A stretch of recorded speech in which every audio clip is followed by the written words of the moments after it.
L'Académie de Béarn a 100 ans. En marche vers le futur en cette année du centenaire. C'est une joie pour nous de retrouver des visages d'hier et de revivre ensemble des moments d'aujourd'hui.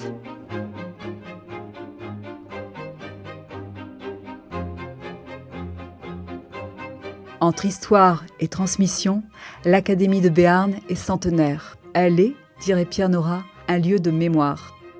Comme dans toute société savante, le rayonnement des lettres, des arts et des sciences est sa mission première. Elle a vocation à entretenir le souvenir du passé pour accompagner le présent et penser l'avenir. Fondée le 24 avril 1924, l'Académie de Béarn est née d'une pensée culturelle et bienfaisante. Elle est, selon ses premiers statuts, une société philanthropique destinée à protéger les littérateurs et artistes pour soutenir les lettres et les arts en Béarn.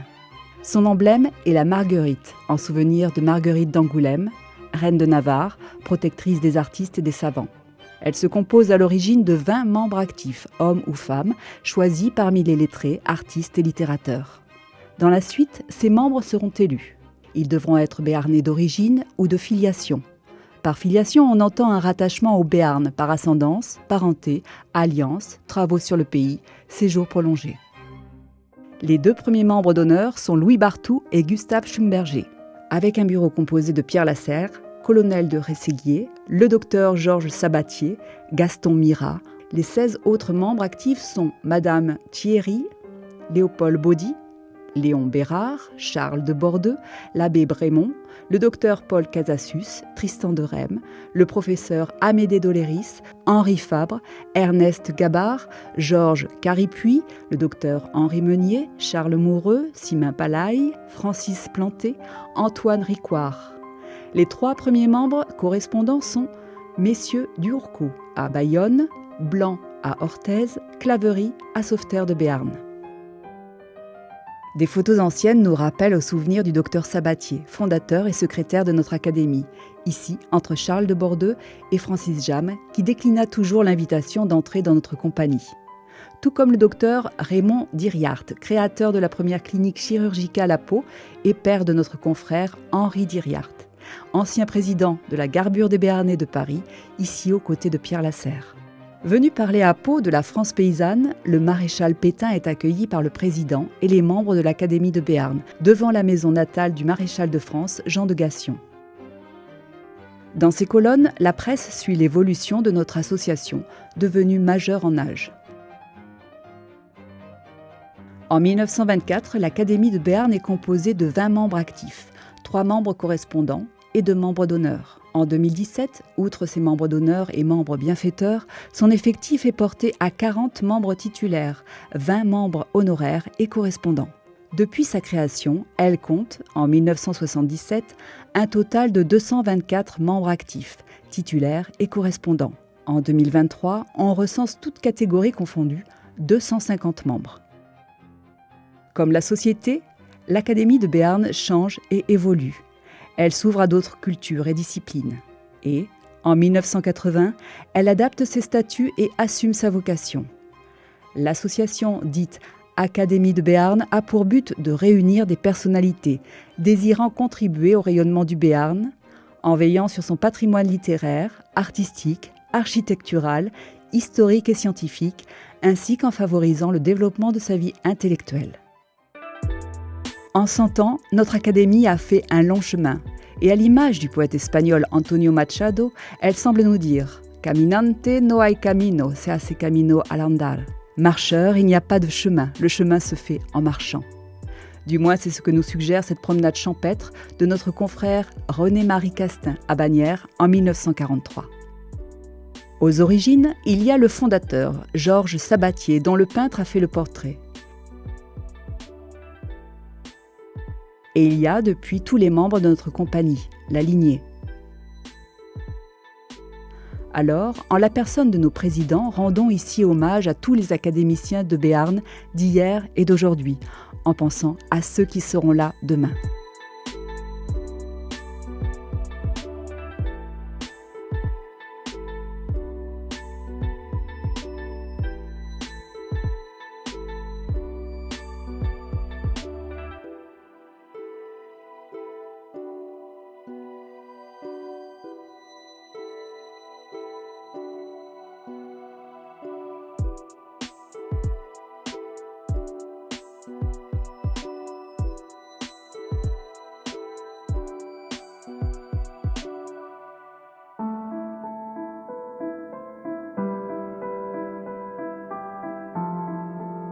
La vie de l'Académie est ponctuée de réunions, de conférences, de travaux internes et de publications, de prix littéraires, de commémorations et d'inaugurations.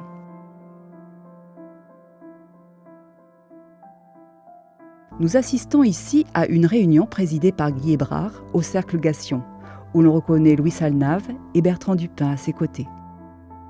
Détail pittoresque, les anciens se souviennent qu'en Assemblée générale au Parlement de Navarre, le béret de René P. Bernard faisait souvent office d'urne pour voter. Mais pour les moyens techniques, c'est aux archives départementales que nous aimions travailler pendant la rédaction du dictionnaire biographique du Béarn. Les années passent, le décor est immuable, des fauteuils changent de titulaire, mais la vie académique poursuit le cours de son immortalité.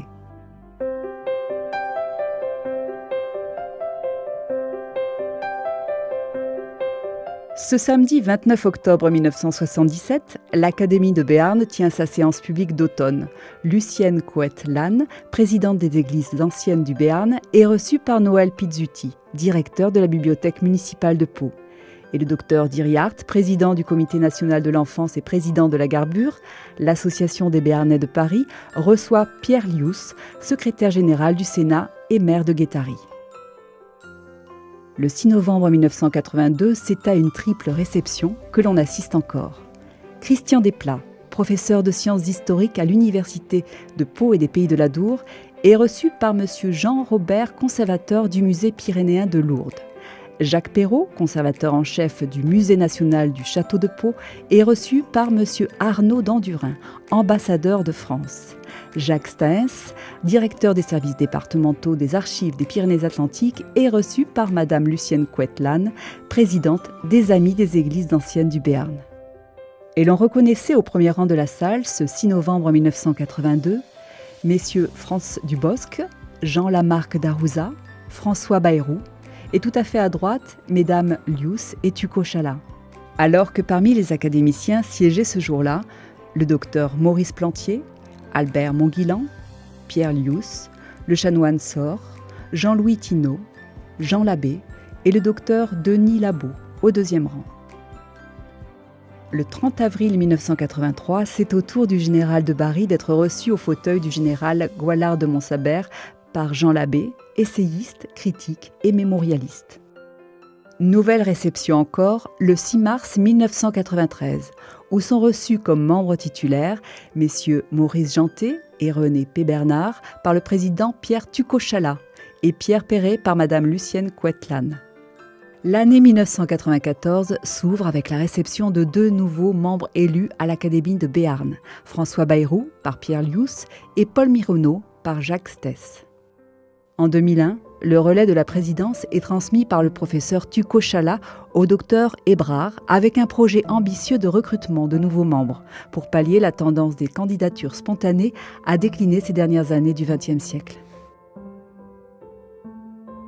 La conjoncture est heureuse et les séances publiques s'enchaînent avec l'accueil de nouveaux membres correspondants et les réceptions de nouveaux titulaires. Après Pierre Frouté, reçu par Guy Hébrard, le directeur général du CHU, Claude-Guy Charlotte, est accueilli par le professeur de psychologie médico-sociale, Pierre Peyret, qui le recevra en 2012 à son fauteuil de membre titulaire. 2 nouveaux académiciens, le général Beau, un des derniers officiers méharistes en Algérie, et Jacques Magendie, le bibliophile et érudit bien connu de l'Escar, nous rejoignent encore. Vient le tour de l'ancien dirigeant agricole et député européen Hubert Buchou et de Paul Constant, lauréate du prix Goncourt 1998, de prendre place parmi nous. Prélude à une conférence de Monseigneur Duplex, Pourquoi faut-il croire en l'avenir, l'historien et maire d'Orthez, Thierry Issartel, est reçu par le professeur Christian Desplat au fauteuil du conservateur du patrimoine Jean-Claude Lasserre. Future présidente de notre docte compagnie, l'angliciste Nicole Bensoussan, recteur des universités, est reçue par le président Guy Hébrard au fauteuil d'Albert Monguilan. Futur président encore, dans la lignée, Pierre Sobeau, ingénieur et viticulteur, devient membre titulaire au fauteuil du docteur Matelier-Gallet, spécialiste des cathars, alors que Michel Horry, l'orthésien, prend place au fauteuil du docteur Grimaldi. C'est dans la salle d'honneur de l'Hôtel de Ville de Pau que Jean Bedbez, l'économiste né à Bagnères de Bigorre, et Jean Poulit, l'enfant de Laroy, devenu polytechnicien et ingénieur des ponts et chaussées, sont respectivement reçus par Maître Dupin et Max Moreau, sous l'œil confraternel de Monsieur le maire de Pau. Ce jour-là, Faisal Karoui et l'orchestre musical de Pau-Béarn nous donnent un concert de gala au Palais Beaumont. Mais au-delà des séances que nous ne pouvons pas toutes rapporter ici, il ne faut pas oublier de donner un aperçu, au moins, de nos publications académiques. Comme la Société des sciences, lettres et arts de Pau avec laquelle elle a toujours entretenu des liens étroits, l'Académie de Béarn, héritière d'une tradition à charge d'une transmission des savoirs, est un foyer de culture où les publications forgent la fierté d'une identité durable. Tantôt, c'est la vie et l'œuvre du grand pyrénéiste et écrivain voyageur écrite par Georges Sabatier, dessinée par Gabard, rééditée par Atlantica et préfacée par Christian Desplat en 1999, qui envoûte nos souvenirs de lecture. On n'oublie pas non plus que de cahiers en annales, nous publions les comptes rendus de nos séances publiques et réunions ordinaires, discours, conférences, communications, mise à jour des annuaires et catalogues qui jalonnent nos souvenirs académiques, tel un album qui prend, au fil du temps, des airs de famille. Avec notre dictionnaire biographique du Béarn notamment.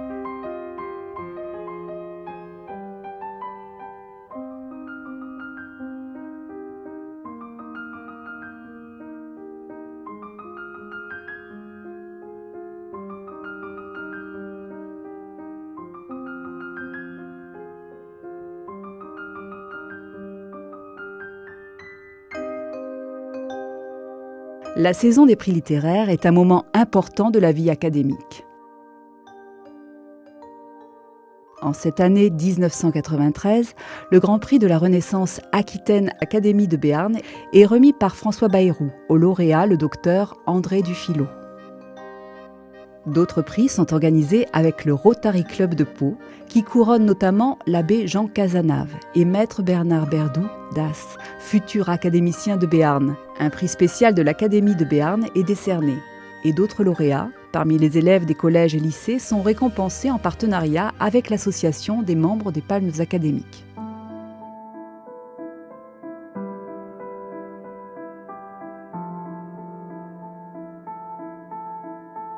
Le passé est déjà lointain quand il s'agit de l'hommage de Léon Bérard à Pierre Lasserre lors de l'inauguration du monument qui lui est consacré à Orthez.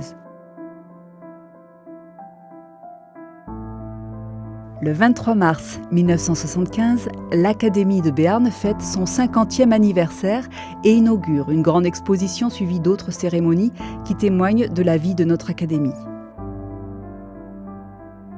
Hommage, exposition, inauguration nous propulse déjà vers le 75e anniversaire de notre académie en 1999.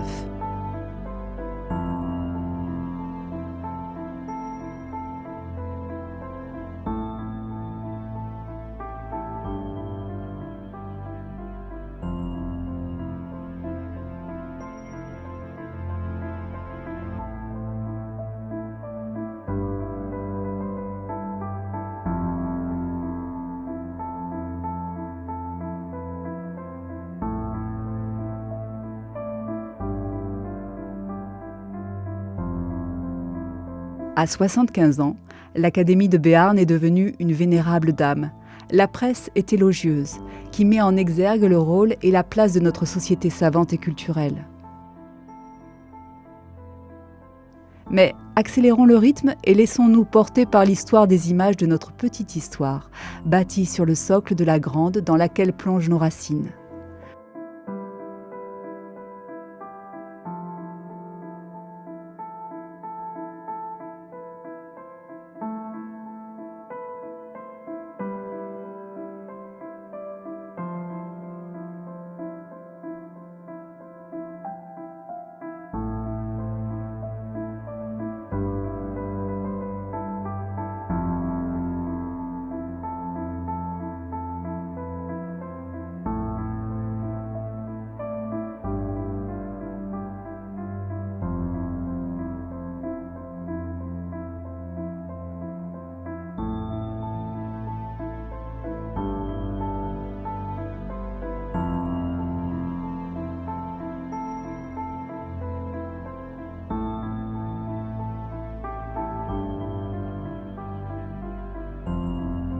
L'hommage à Jean Bégari, le poète couronné par l'Académie française, fut un grand moment parmi d'autres qui laissent des empreintes. Caminante, no hay camino.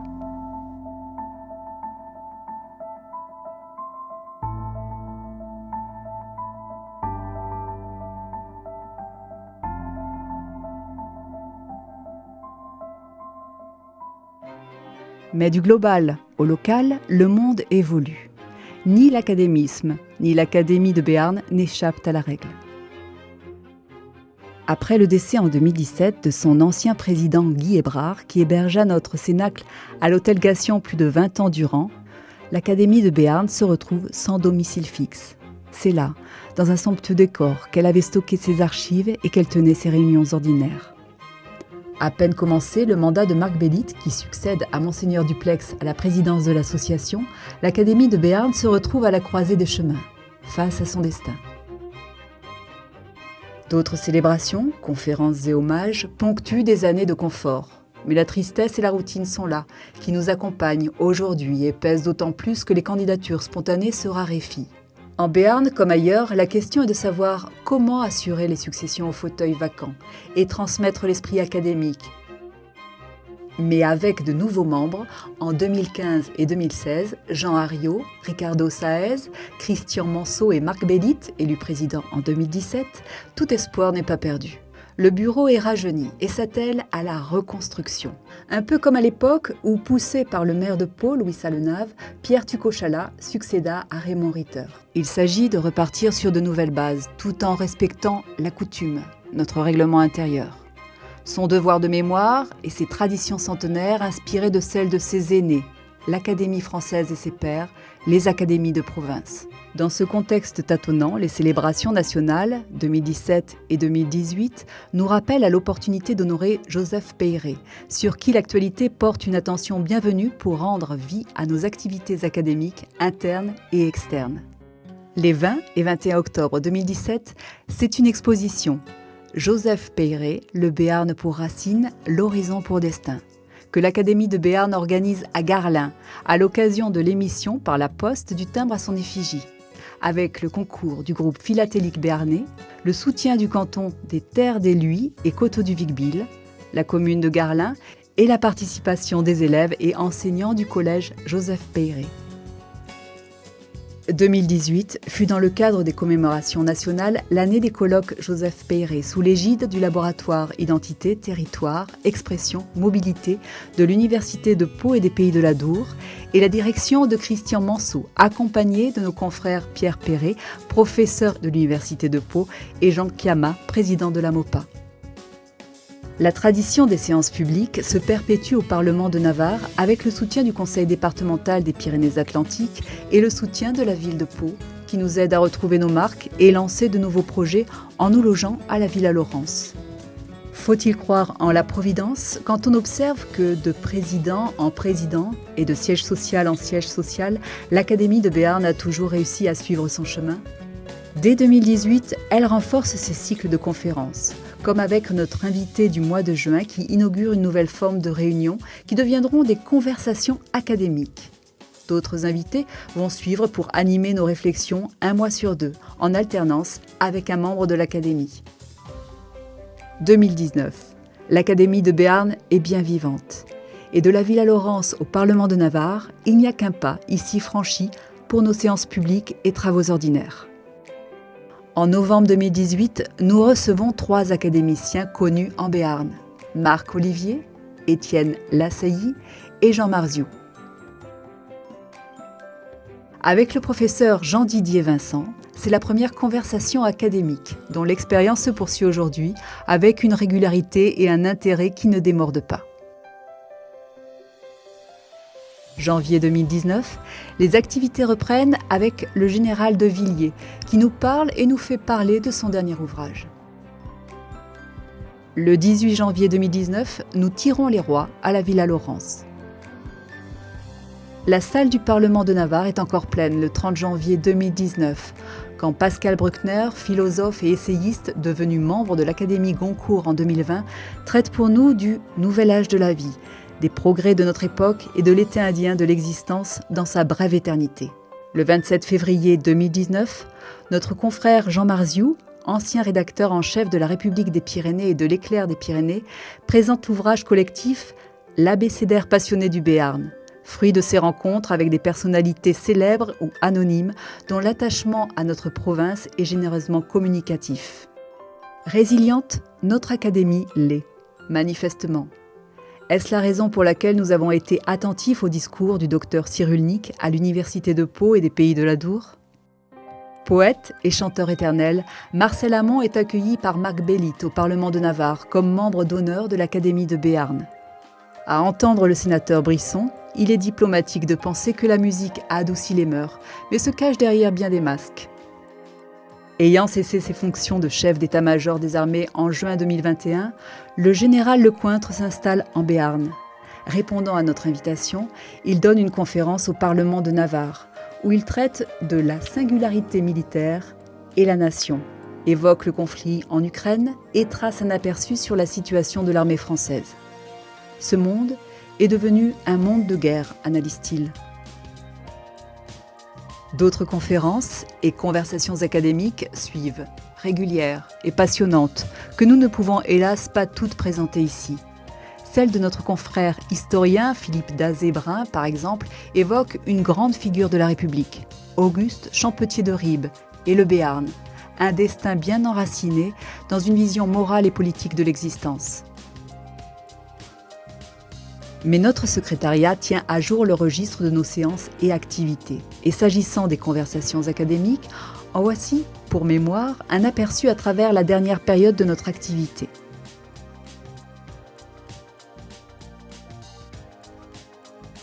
Le 23 septembre 2022, l'ordre du jour est chargé au Parlement de Navarre, avec un hommage à notre confrère disparu, Jacques Magendie, l'érudit bibliophile de l'Escar, et la réception de deux nouveaux académiciens, Marie-Ange Gerbal et Patrick Voisin.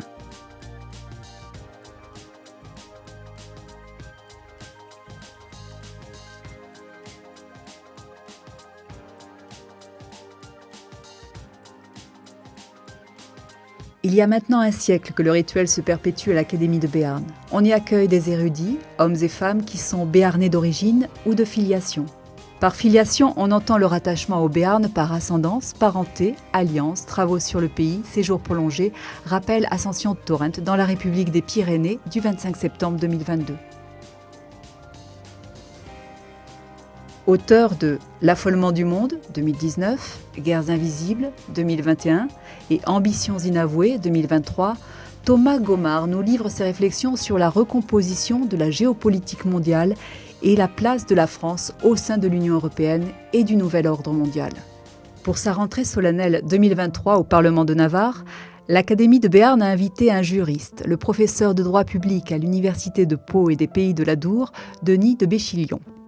Élu à l'Académie de Béarn, le général Lecointre est reçu par le président, Marc Bellit, en présence des personnalités civiles et militaires venus saluer l'ancien chef d'état-major des armées, qui dans la lignée des généraux Joseph Goillard de Montsabert, Jacques de Barry, René Beau, Pierre Pérouse et autres officiers et sous-officiers perpétue la tradition de la présence des soldats de la République dans nos rangs. Au-delà de ces traditions orales, l'Académie cherche à renouveler sa voix en direction de publics élargis. Dans un article de 2020, Christian Desplat s'inspire de l'actualité pour démasquer les liens entre l'histoire et l'action. La praxis, dirait Hannah Arendt, construire, déconstruire, reconstruire. Nos publications se veulent en prise avec les réalités du monde où nous vivons. Publier, c'est s'ouvrir aux autres, mais savoir aussi inviter chacun à pénétrer chez soi. La dynamique est lancée, place à l'écriture et à la communication. La ligne éditoriale de nos bulletins se développe. Figures emblématiques du Béarn, sites historiques et touristiques fleurissent dans nos pages. De numéro en numéro, le bulletin de liaison renforce sa mission académique au sein du cercle de famille. Une histoire que nous nous racontons, mais ouverte à quiconque a envie de s'y intéresser. Journal, bulletin de liaison, lettres, on se cherche. Mais depuis 3 ans déjà, la revue de l'Académie de Béarn est une réalité qui suit le cours fertile de ses publications semestrielles. À l'heure des célébrations de son centenaire, l'Académie de Béarn est fière de mettre à jour son site sur Internet et de pouvoir y présenter ses membres actuels qui portent le programme de cette année 2024.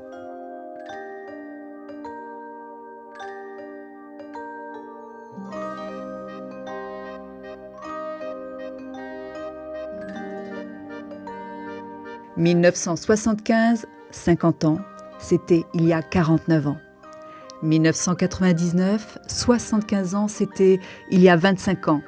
2024, 100 ans, c'est aujourd'hui. Des moments qui marquent des passages.